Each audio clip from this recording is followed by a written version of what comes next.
হাজবেন্ডকে অবশ্যই শাস্তির আওতায় আনতে হবে। জাহাঙ্গীরনগর বিশ্ববিদ্যালয়ের লোক প্রশাসন বিভাগের 51তম ব্যাচের শিক্ষার্থী শারমিন জাহান খাদিজা, সে ক্যাম্পাস সংলগ্ন ইসলামনগর তার নিজ বাসাতে তাকে আসলে পুলিশকে উদ্ধার করেছে।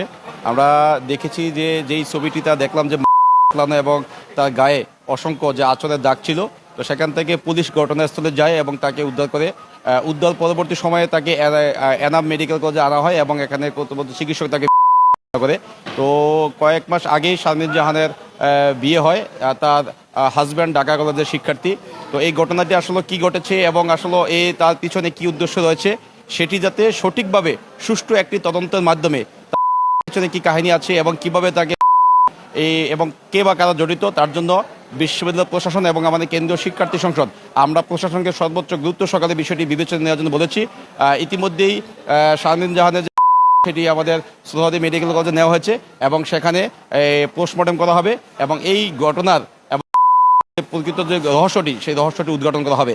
ইতিমধ্যে আমাদের আশুলিয়া থানা পুলিশ ঘটনাস্থলে গিয়েছে এবং ক্রাইমের যেই টিম সেই টিমও কিন্তু সেখানে গিয়েছে, তারা কাজ করতেছে।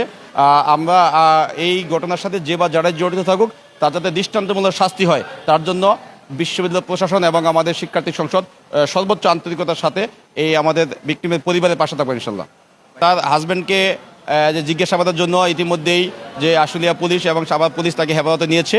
তো আসলে তার হাজব্যান্ডের সাথে কথা বললে বিষয়টি আসলে অনেকটাই পরিষ্কার হবে এবং বাসার আশেপাশে অনেকগুলো সিসিটিভি আছে, ওই সিসিটিভি ফুটেজ দেখলো যে ওই সময়ের মধ্যে এত কে গিয়েছে সেখানে, সেই বিষয়টি আমরা মনে করি যে পুলিশের মাধ্যমে উদ্ঘাটন করা হবে এবং সেই সিসিটিভি দেখে অথবা তার হাজব্যান্ডের সাথে যে কথা বললেই আশা করি সেই বিষয়টি আমাদের প্রকৃত যে ঘটনাটি সেটি উঠে আসবে এবং প্রকৃত ঘটনা যদি তার হাজব্যান্ড যদি দোষী থাকে তার হাজব্যান্ডকে অবশ্যই শাস্তির আওতায় আনতে হবে এবং তার হাজব্যান্ডকে যদি পুলিশ প্রশাসন জিজ্ঞাসাবাদের ফলে যদি মনে করে যে না আসলে তার এই ঘটনার সাথে কোনো রকম সম্পৃক্ত নেই, তাহলে তাকে নির্দিষ্টভাবে আবার তাকে ছেড়ে দেওয়া হবে। তো কিন্তু তার হাজব্যান্ডের সাথে যেহেতু দীর্ঘদিন ছিল, একই বাসা ছিল, তো সকালে তার হাজব্যান্ড বের হয়ে গেছে।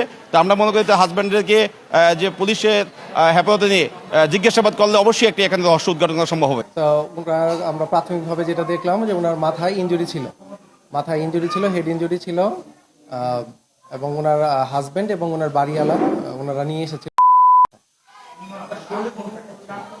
না, শরীরে আর কোথাও ওইভাবে কোনো ইনজুরির মার্ক পাইনি। মেনলি হচ্ছে মাথাতে আঘাতটা ছিল, বেশ বড় একটা আঘাত এবং বেশ রক্তক্ষরণ ছিল।